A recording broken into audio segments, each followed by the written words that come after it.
Magandang hapon sa inyo mga kapwa o magmamanok. Ngayon, ito yung first vlog ko na ipopost sa aking YouTube channel para makita nyo yung kung ano yung mga facilities ko dito sa farm. Kasi alam ko yung mga pinopost ko mga video dati, hindi ko pa napakita lahat ng facilities namin dito. So as a backyard breeder, gusto kong i-share yung kung anong meron kami dito sa farm na pwede nyong gayahin, pwede nyong kuhanan ng idea na hindi ganun kalaki yung mga budget. So ayun, mag-umpisa tayo ngayon sa ating mini breeding area. So ngayon mag-start tayo dito sa entrance. So ngayon is 5:30 na ng hapon. So tapos na kami magpatuka. So ito yung setup ng aming mga battery cages.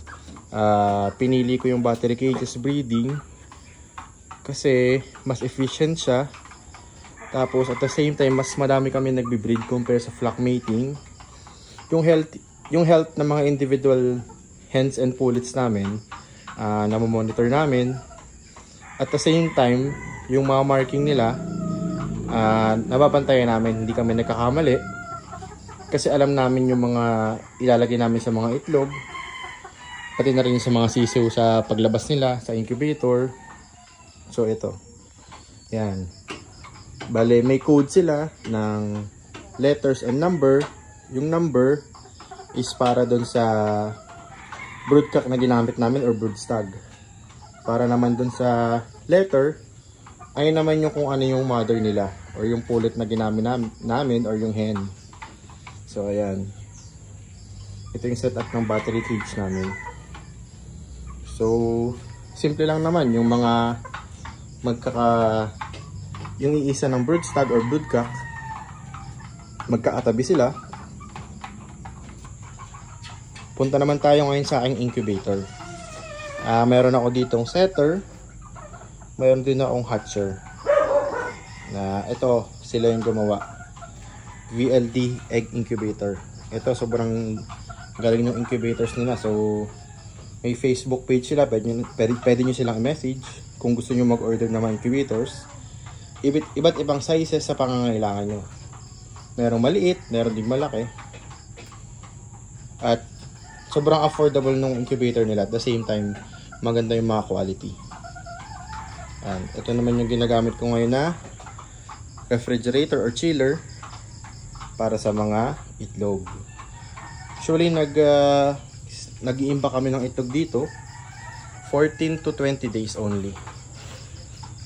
Para hindi na masira yung itlog. At the same time, yung fertility natin, ma-preserve natin, hindi siya masira. Kasi sayang yung itlog kung mamamatay lang yung sumila sa loob nang hindi pa natin na isasalang. So, yung egg collection namin dito is morning and afternoon. So, ayan. Kapag nag-itlog na sila, automatic, lalagyan namin sila ng label kung anong inahin yung umitlog. So ito yung mga pullets namin.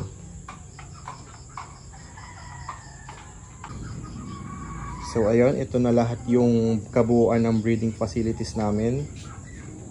Ayan, para makita nyo. Ngayong hapon nga pala, nagturok kami ng B-complex and ADE sa mga broodstags and broodcock. Nagsubo din ako ng Ganador Max sa ating mga broodstag para malakas sila kumasta. Next vlog ko ipapakita sa inyo naman kung paano kami magpaasta ng mga broodstag. At saka i-discuss ko kung paano yung mga ways kung paano kayo maging efficient sa experience namin, kasi marami kami na-experience na problema, na struggles sa breeding na nagawa naman namin ng paraan. Research ko sa YouTube, sa Facebook, tatanong-tanong ako sa mga kaibigan, sa mga idol natin breeder. So ayun, discuss ko next vlog natin. Bale, step by step tayo. Start muna tayo sa breeding. Follow my page sa Facebook, KBB Game Farm. Tapos yung ating YouTube channel, KBB Game Farm, dito ko i-upload yung ating vlog. So ayun, sana may natutunan kayo. Salamat!